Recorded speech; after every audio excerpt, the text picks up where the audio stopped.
تاریخی اور علمی اور معلوماتی ویڈیوز دیکھنے کے لیے چینل کو سبسکرائب کریں اور ساتھ میں موجود گھنٹی کے نشان کو دبا دیں تاکہ میری آنے والی ویڈیوز آپ تک بر وقت پہنچتی رہیں۔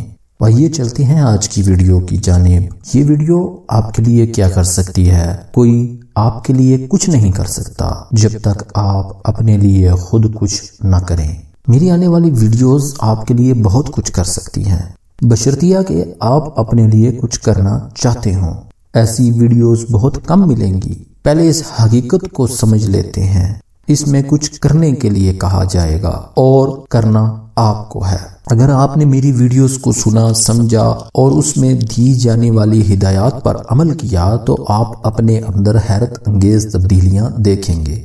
آزما کر دیکھ لیں، مگر بات وہی ہے، کوئی آپ کے لیے کچھ نہیں کر سکتا جب تک آپ اپنے لیے خود کچھ نہ کریں۔ آئیے چلتے ہیں اس سیریز کے پہلے حصے کی جانب، جس کا نام ہے زندگی کا کھیل۔ سان فرانسسکو کی گلیوں میں رہنے والا ایک سیاہ فام لڑکا جو سوکھے کے مرض میں مبتلا تھا اور جس کی ٹانگیں خشک ہو کر ٹیڑھی ہو گئی تھیں، زندگی سے کیا توقع رکھ سکتا تھا؟ اسے کچھ امداد دی گئی اور بیساکھیاں فراہم کر دی گئیں، لیکن کیا یہ ہمدردی اسے زندگی میں کسی بڑے مقام تک لے جا سکتی تھی؟ آپ حیران مت ہوں، اس لڑکے کی زندگی کامیابی کی نفسیات میں ایک عجیب کیس کی حیثیت رکھتی ہے۔ امریکہ کے لوگ اسے جانتے ہیں۔ 11 سال کی عمر میں اس نے نیشنل فٹ بال لیگ کے عظیم دوڑنے والے کی حیثیت سے نام کمایا تھا۔ پھر یہ ٹی وی پر آنے لگا اور کھیلوں کی تاریخ میں آج بھی عظیم اوجے کی حیثیت سے اسے جانا جاتا ہے۔ آپ اپنے خیالات کے آقا ہوتے ہیں یا پھر ان کے غلام؟ یہ آپ پر ہے کہ آپ گوشہ گمنامی میں جا کر بیٹھ جائیں یا بیرونی خلاؤں کو سر کرنے کے لیے خواب دیکھیں، لوگوں کے لیے ایک مثال بن کر ابھریں اور تاریخ میں اپنا نام امر کر لیں۔ ملک کی خاتون اول بننے کے بارے میں سوچنا ایک احمقانہ حرکت ہے۔ گولڈا میئر نے کبھی اس طرح نہیں سوچا تھا۔ یہ بھی حماقت ہی کی سوچ کہی جا سکتی ہے کہ آپ سوچیں آپ چاند پر اترنے والے پہلے آدمی ہوں گے، مگر نیل آرمسٹرانگ نے یہ بات سوچی تھی۔ یہ حقیقت ہے کہ ہم وہی کچھ بنتے ہیں جس کے بارے میں ہم شدت سے سوچتے ہیں۔ یہ اعلان دنیا کے ہر آدمی پر صادق ہوتا ہے۔ یہ وعدہ بے چین اور متجسس نوجوان کے لیے بھی ہے، کالے کے لیے بھی، گورے کے لیے بھی، مرد کے لیے بھی، عورت کے لیے بھی، مسلمان کے لیے بھی اور عیسائی کے لیے بھی۔ آپ اپنے ذہن میں خود کو جس طرح بنتے ابھرتے زیادہ تر دیکھتے ہیں، اسی طرح آپ بن جاتے ہیں۔ نیل آرمسٹرانگ نے انٹرویو میں بتایا تھا کہ وہ بچپن ہی سے کوئی بڑا اور اہم کام کرنے کے بارے میں سوچا کرتا تھا اور وہ یہ کام ہوابازی کی دنیا میں کرنا چاہتا تھا۔ ہے نا یہ عجیب بات کہ ایک بچے کی سوچیں بلاخر خلا بازی کی ریگ پر اپنے قدموں کے نشان چھوڑنے میں کامیاب ہو گئی۔ آپ اپنے ذہن کی آنکھ سے جو کچھ دیکھتے ہیں آپ حاصل کر لیتے ہیں، خواہ آپ کچھ بھی ہوں، شرابی یا نرس، اسمگلر ہوں یا پادری، جیتنے والے ہوں یا ہارنے والے، ہم وہی بنتے ہیں جس کی ہمیں سچ مچ خواہش ہوتی ہے۔ ہر شخص کا ایک اپنا زاویہ نگاہ ہوتا ہے، اس کے اپنے مشاہدے کے مطابق زندگی کے واقعات کے ایک مخصوص معنی ہوتے ہیں۔ اسی طرح کامیابی کی نفسیات کے بھی متعدد معنی مختلف ذہنوں میں ہو سکتے ہیں۔ وہ افراد جو کامیابی کے اصولوں کو سمجھتے ہیں اور جو ان اصولوں کو اپنے فائدے، اپنے عزیزوں کے فائدے کے لیے استعمال کرنا چاہتے ہیں، وہ بہرحال خوش و خرم نظر آتے ہیں۔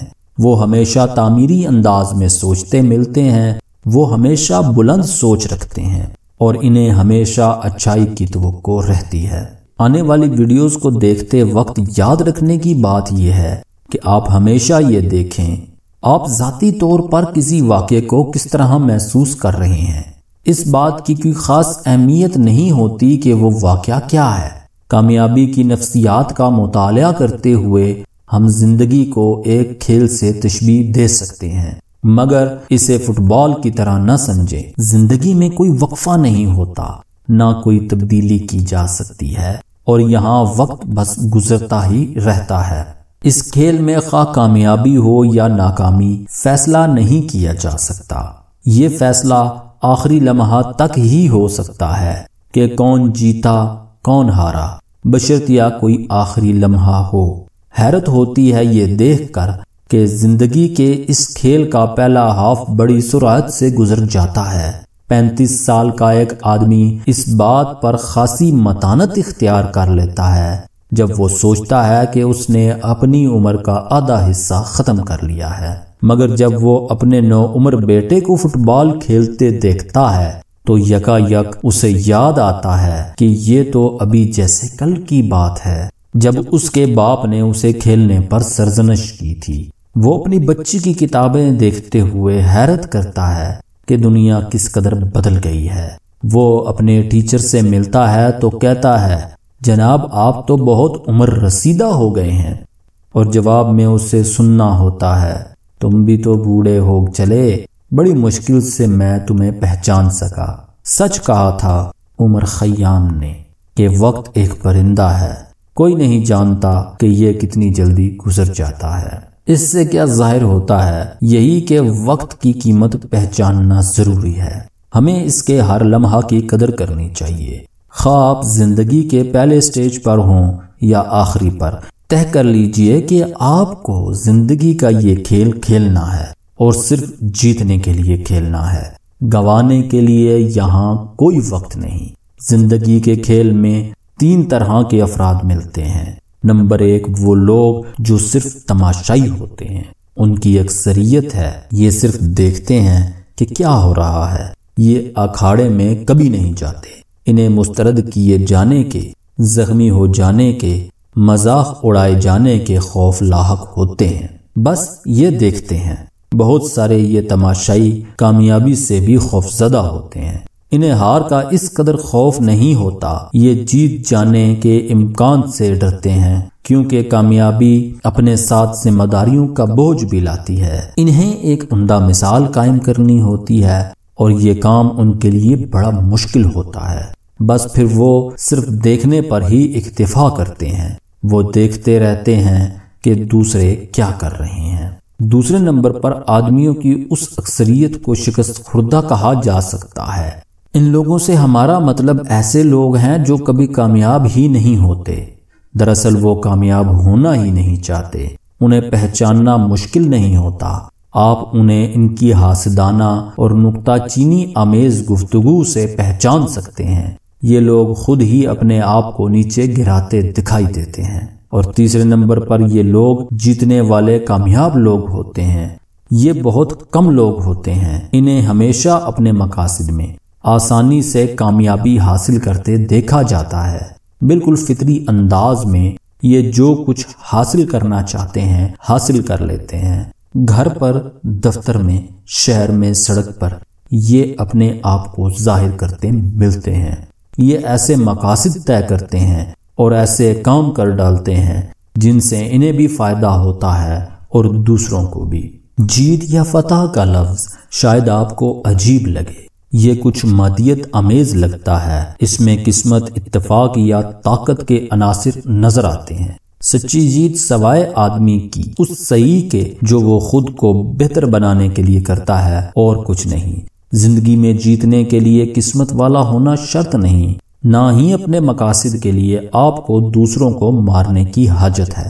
کامیابی دراصل نام ہے اپنے پیدائشی جوڑوں کو اچھی طرح سنوارنے اور استعمال کرنے کا، تاکہ آپ کو خوشیاں مل سکیں۔ کامیابی اس خواب کو آپ کہہ سکتے ہیں جو آپ اپنے بارے میں دیکھتے ہیں، ایک ایسے انسان کے روپ میں جو سر اٹھا کر چلنے کی پوزیشن رکھتا ہے۔ کامیابی دینے اور لینے کا نام ہے۔ محبت کے ماحول میں، انس اور ہمدردی کی فضا میں، ذمہ داری کی چھت تلے۔ کامیابی نام ہے تھکے ہوئے، ہانپتے ہوئے 4تھی پوزیشن پر آنے کا، جبکہ پچھلی بار آپ 5ویں پوزیشن لائے ہوں۔ کامیابی نام ہے اپنی ذات کو دوسروں کے لیے شاہانہ طور پر خرچ کرنے کا۔ کامیابی نام ہے دوسروں کو خوش آمدید کہنے کا۔ کامیابی نام ہے جانوروں کو ذی روح سمجھنے اور انسانوں کو اپنی طرح جاننے کا۔ کامیابی نام ہے یہ سوچ کر خوش ہونے کا کہ آپ جیسے ہیں خوب ہیں۔ کامیابی ایک عادت کا نام ہے۔ کامیابی ایک غیر مشروط محبت ہے۔ کامیابی سوچ کا ایک مسلک ہے، زندگی کا ایک ڈھنگ ہے۔ کامیابی سراسر ایک رویہ ہے۔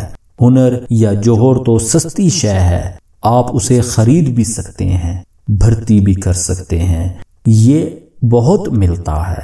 دنیا میں ہزاروں ہنرمند شرابی موجود ہیں۔ تعلیم سستی تو نہیں مگر خریدی جا سکتی ہے، اسے مستعار بھی لیا جا سکتا ہے۔ اگر آپ کے پاس رقم ہو آپ بہت سے ڈپلومے لے سکتے ہیں، مگر ہمیں ہزاروں تعلیم یافتہ بدمعاش بھی نظر آتے ہیں، یہ کسی اچھے کام کے لائق نہیں ہوتے۔ رجحان نہیں بلکہ رویہ کامیابی کا معیار ہے۔ رویہ آپ کو لاکھوں روپے سے نہیں مل سکتا، رویہ بازار میں نہیں بکتا۔ افراد ایک جیسے پیدا نہیں ہوتے، کچھ غریب ہوتے ہیں، کچھ دولت مند۔ دراصل قدرت کے یہاں برابری کا کوئی تصور نہیں۔ کامیابی کی اسپرٹ ہر ماحول میں نہیں پنپتی، پھر بھی ہم دیکھتے ہیں کہ سخت مخالفت کی فضا میں بھی کتنے لوگ کامیاب اور سرخرو نکلتے ہیں۔ دنیا میں ہمیں ہزاروں ایسے افراد ملتے ہیں جو پیدائشی طور پر نقص زدہ تھے مگر پھر بھی انہوں نے نام کمایا۔ آپ اپنے بدن کو کیا سمجھتے ہیں؟ کیا یہ پتھر کا بنا ہوا ہے؟ اگر آپ نے اس کے ساتھ زیادتی کی تو یہ زیادہ کیسے چل سکتا ہے؟ کامیاب لوگ جانتے ہیں کہ جسم کو کسی ورکشاپ میں ٹھیک نہیں کیا جا سکتا، وہ اپنی صحت کا خیال رکھتے ہیں۔ کامیابی کا صحت سے گہرا تعلق ہے۔ آپ جبھی اچھے کام کر سکتے ہیں جب آپ ٹھیک ٹھاک صحت کے مالک ہوں۔ ایک مشہور ماہر نفسیات کا کہنا ہے کہ اس دنیا میں سب سے کامیاب ترین شخص بھی اپنے دماغ کی صرف 10% قوت ہی استعمال کرتا ہے۔ ریسرچ کے ادارے کہتے ہیں کہ آدمی کے ذہن کی قوتوں کا کوئی سرا نہیں، ہم اسے خود محدود کیے رکھتے ہیں۔ آپ کا ذہن ہزارہا کمپیوٹرز کے برابر ہے۔ اس لامحدود ذریعے کے بعد بھی آخر ہم با اثر کیوں نہیں ہو پاتے؟ ذہنی رکاوٹ کا صرف ایک ہی سبب ہے، کاہلی، یعنی خود کو تکلیف کیوں دی جائے۔ دوسری روک خوف ہے، یعنی یہ معاملہ پرخطر ہے، اور ایک کمزوری ذاتی تشخص ہے، وہ منفی رویوں کی پیداوار ہوتا ہے۔ انہی رکاوٹوں کی بنا پر انسانی ذہن کی تمام تر قوتیں رہا نہیں ہو پاتی۔ اس کا جواب صرف ایک ہے، رویہ۔ خوش و خرم محسوس کرنے کے لیے اور اچھے کام کرنے کے لیے ضروری ہے کہ تمام لوگ سر جوڑ کر صرف تعمیری انداز میں سوچیں، یوں ہی نہیں بلکہ مخلصانہ طور پر عقیدت بھرے انداز میں۔ رویوں کی 10 سمتیں اگلی ویڈیوز کے اندر بیان کی جائیں گی۔ یہ خصوصیات جنس و نسل، رنگ و انداز، ملک و مذہب سب سے قطع نظر تقریباً تمام کامیاب انسانوں میں پائی جاتی رہی ہیں۔ یہ 10 رویے ایسے ہیں کہ جب کسی انسان میں جمع ہو جاتے ہیں تو وہ دوسرے انسانوں سے بلند ہو جاتا ہے۔ ایسے افراد کو آپ نے دیکھا ہوگا، ان سے ملے بھی ہوں گے۔ یہاں یہ 10 خصوصیات جو کہ ایک مکمل کامیاب شخص میں ملتی ہیں اب آپ کے سامنے رکھی جائیں گی، آگے آپ پر منحصر ہے۔ ان کی بنیاد پر جیت آپ کی ہوگی، مقصد خواہ بڑا ہو یا چھوٹا۔ خود کو مجتمع کریں، اس بنیاد پر عمل کریں، زندگی کے کھیل کا آغاز کریں، مگر یہ آغاز اس اعتبار کے ساتھ کریں کہ بہر صورت آپ کو جیتنا ہے۔ یہ کوئی عارضی کھیل نہیں ہے، یہ جاری رہنے والا کھیل ہے جسے ہر روز کھیلنا ہوگا۔ ناظرین، اگر آپ کو ہماری آج کی یہ ویڈیو پسند آئی تو ویڈیو کو لائک کریں، شیئر کریں اور کمنٹس میں اپنی رائے کا اظہار کرنا نہ بھولیں۔ مکمل پلے لسٹ دیکھنے کے لیے لنک اوپر آئی بٹن میں اور نیچے ڈسکرپشن باکس میں دے دیا گیا ہے۔ پلے لسٹ کے اوپر جا کر کلک کریں اور مکمل ویڈیوز کو دیکھیں۔